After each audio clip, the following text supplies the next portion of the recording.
And welcome back to my YouTube channel. Today our topic is sprinkler design. Today we discuss the sprinkler design. Here you can see I have one high-rise building project which I've already done. So it has a lot of floors. If I can go to the riser diagram, here you can see a lot of floors, a lot of piping. So we'll go step by step to understand how we designed it and what are the requirements of that building. So first we'll start from the sprinklers. I will go to the last floor because I need a remote area, the farthest area where the sprinklers are installed. So this is the last floor where the sprinklers are installed. So I took the 1500 square feet area of that remote area. Why? Because as per the NFPA 13, I need 1500 square feet of remote area. From where I got this, we will first go to the NFPA 13. We will search. Oops. So we will first understand what type of hazard is this. So if you can see offices, the building is offices, a corporate hall. So it's under the offices windows. We know that it's a light hazard. Now, second step, we will go how much, how much remote area we require and how much is the sprinkler coverage that we are going to install in this 1500 square feet area. Okay, and now we are going for our second step. Our second step is to find the coverage area, protection area coverage of the sprinkler.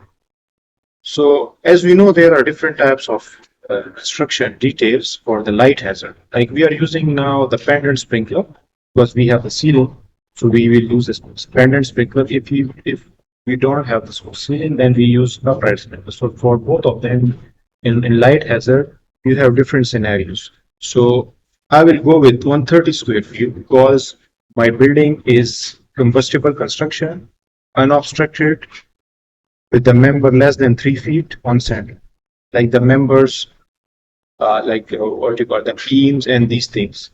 So I've already know, so I took the 130. If your building is non-combustible construction and it's hydraulically calculated, or you are doing with a pipe schedule method, you can do a 200 square feet of protection area. So now I will draw a circle that satisfies the 130 square feet area. So how much will be the diameter? It's a simple formula of pi d square by 4 or pi r square. So you will calculate the r from the area. Let's go to calculator. How much it will be the diameter or radius of that circle. So to calculate the radius of that circle, find out the area, sprinkler coverage area. So we need a circle to draw with sprinklers. How much it will be the diameter? It's a simple equation: 4 into 130 divided by 3.1416. That is the pi. So it becomes 64. You can, when you take the under root of this, it becomes 12.86. So 12.86 is the diameter of that circle. So we need now 12.86. That is 12.6. Sorry. 12.86. So this is our sprinkler coverage in this situation. So if I place it here, so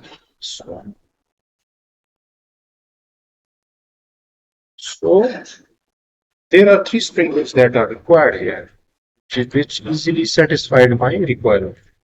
Now I will place it again in the second section.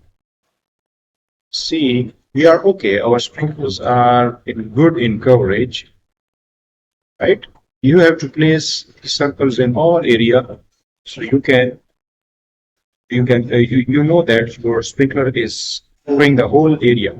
So we are okay with it. And also there are some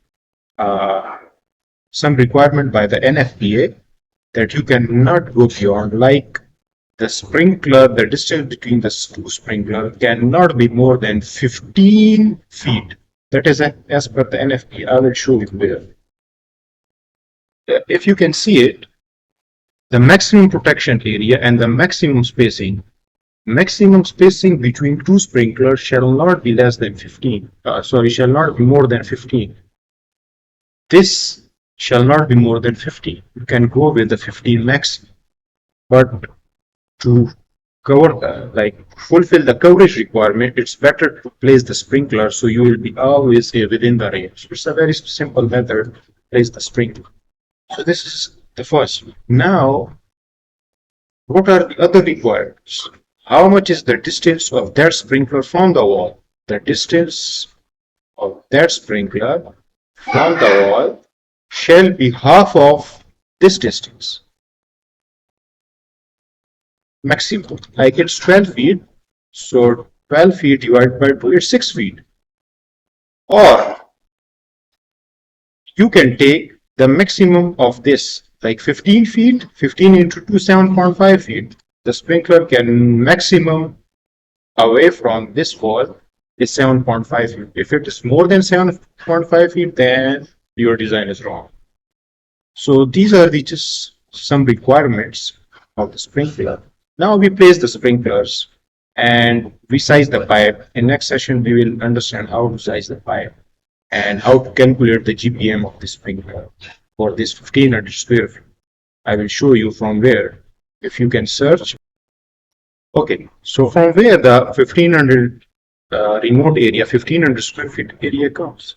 So as already we know that our building is a light hazard, we need 0.1 GPM per square feet, and the coverage area, the remote area is 1500.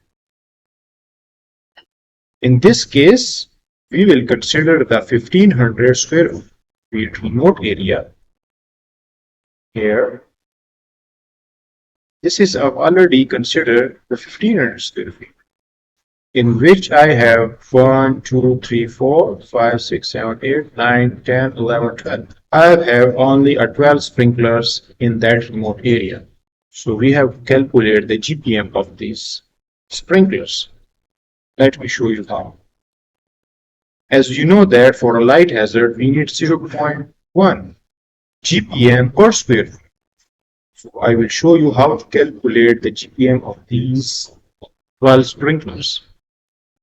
Okay, before going to the calculation of GPM, I will show you where the 1500 comes from. The 1500 comes from this table, that is the minimum design area.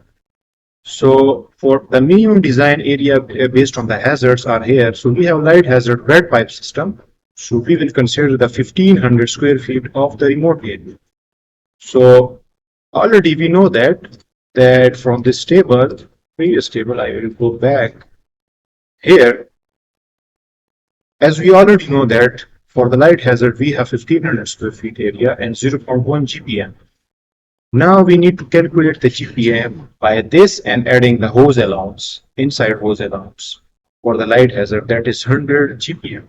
So let's calculate, and I will show you how to calculate the GPM.